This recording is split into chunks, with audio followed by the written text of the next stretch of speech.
Welcome to Virupakshi news channel. విశ్రాంత IAS అధికారి గోపాలకృష్ణ రచించిన life of a Karmayogi memoir of a civil servant పుస్తక ఆవిష్కరణ కార్యక్రమం హైదరాబాదులోని బేగంపేటలో జరిగింది. ఈ కార్యక్రమానికి ముఖ్య అతిథిగా వచ్చిన CM Revanth Reddy IAS IPS అధికారుల పనితీరు గురించి బహిరంగంగానే అసహనాన్ని వ్యక్తం చేశారు. ఈ మధ్యకాలంలో సీఎం రేవంత్ రెడ్డి చేస్తున్న వ్యాఖ్యలు రాజకీయాల్లో ప్రకంపనలు సృష్టిస్తున్నాయి. ఈ విషయం అందరికీ తెలిసిందే.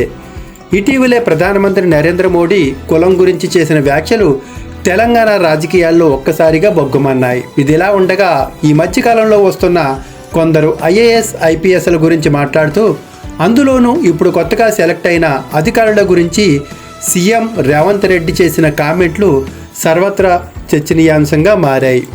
ఎంతోమంది బ్యూరోక్రాట్లు, సివిల్ సర్వెంట్లు తన జీవితాల్లో ఎన్నో త్యాగాలు చేశారని, తమ కుటుంబాల యోగక్షేమాలు కూడా చూసుకోకుండా దేశానికి సేవలు అందించారని, అందుకే ఈరోజు దేశం ఇంత బలపడిందని, ఆర్థికంగా నిలదొక్కుందని సీఎం రేవంత్ రెడ్డి చెప్పుకొచ్చారు. అయితే ఐఏఎస్ ఐపీఎస్ అధికారులు క్షేత్రస్థాయిలో ఎంత తిరిగితే అంత మంచిదని సీఎం రేవంత్ రెడ్డి అభిప్రాయపడ్డారు. కానీ ఇప్పుడు వస్తున్న అధికారులు సమాజంలో ఉండే తప్పుడు ప్రాధాన్యతలను రోల్ మోడల్గా చేసుకుంటున్నట్లు తనకు అనిపిస్తోందని రేవంత్ రెడ్డి చెప్పుకొచ్చారు. ఈ మధ్య కొత్తగా సెలెక్ట్ అయిన ఐఏఎస్ ఐపీఎస్లను తాను చూస్తున్నానని, ట్రైనింగ్లో ఉన్నప్పుడు పోలీస్ స్టేషన్లో డ్రెస్ వేసుకుని కూర్చుని సివిల్ పంచాయతీలు తెంచేందుకు ప్రయత్నిస్తున్నారని, ఇది చాలా దురదృష్టకరమైందంటూ అసహనాన్ని వ్యక్తం చేశారు. క్షేత్రస్థాయిలో పర్యటించాలని అధికారులకు తాను పదే పదే సూచిస్తున్నట్లుగా రేవంత్ రెడ్డి చెప్పుకొచ్చారు. కానీ ఇప్పటి అధికారులు ఏసీ గదుల నుండి బయటికి వెళ్లేందుకు ఇష్టపడట్లేదని చెప్పుకొచ్చారు.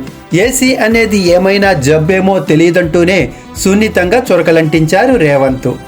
ఐఏఎస్ కానీ ఐపీఎస్ కానీ జిల్లాలను చూసుకుంటున్నప్పుడు వచ్చే అనుభవమే అన్నింటికంటే గొప్పదని అభిప్రాయపడ్డారు. కానీ ఇప్పుడు సిస్టమ్ ఎటుపోతోందో తనకు అర్థం కావట్లేదని, అందుకు తాను సంతోషంగా లేనని రేవంత్ రెడ్డి చెప్పుకొచ్చారు.